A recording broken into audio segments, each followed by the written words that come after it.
सूरह अल-कहफ में हमारे लिए 4 अहम सबक हैं। पहला सबक हमारे लिए ये है कि अल्लाह हमें हमारे ईमान से आजमाता है ताकि वो देख ले और हम भी देख लें कि हम अपनी जुबानों के और दुआओं के कितने बचे हैं। और फिर जब हम उस आजमाइश में साबित कदम रहते हैं और डगमगाते नहीं हैं तो अल्लाह ऐसे तरीकों से हमारी मदद फरमाता है जो इंसानी समझ से बाहर हैं।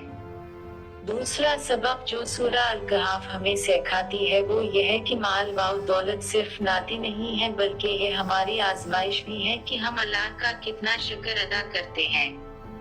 हमें कभी भी ये नहीं भूलना चाहिए कि दुनिया में जो भी खैर जो भी भलाई हमें मिलती है वो अल्लाह की तरफ से मिलती है।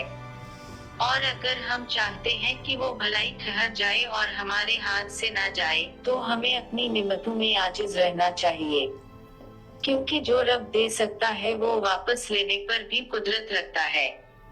ये कभी नहीं भूलना चाहिए कि दुनिया और उसमें मौजूद हर शय भी महदूद आर्जी है। तीसरा सबक ये है कि इम्तिहान होता है कि कहीं हम मगरूर तो नहीं हो जाते ये सोचकर कि हमें सब कुछ पहले से ही आता है। हमें सब कुछ नहीं आता।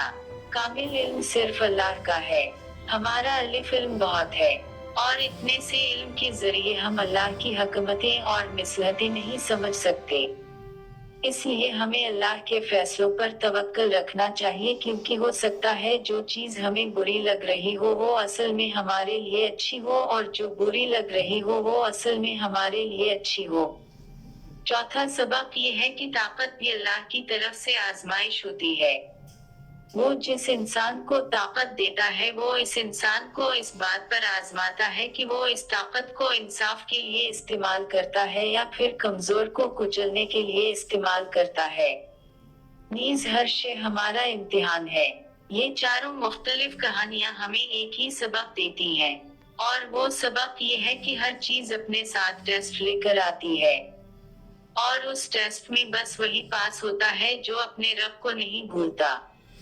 क्योंकि इंसानी फितरत ये है कि वो नेमत अता हो जाने पर सरकश हो जाता है और अपनी हुदूद भूल जाता है, और इसकी ये हरकत उसे फना कर देती है। मत भूला करें कि नेमतें अपने साथ बहुत सी जिम्मेदारियां लेकर आती हैं जो हमें पूरी करनी होती हैं।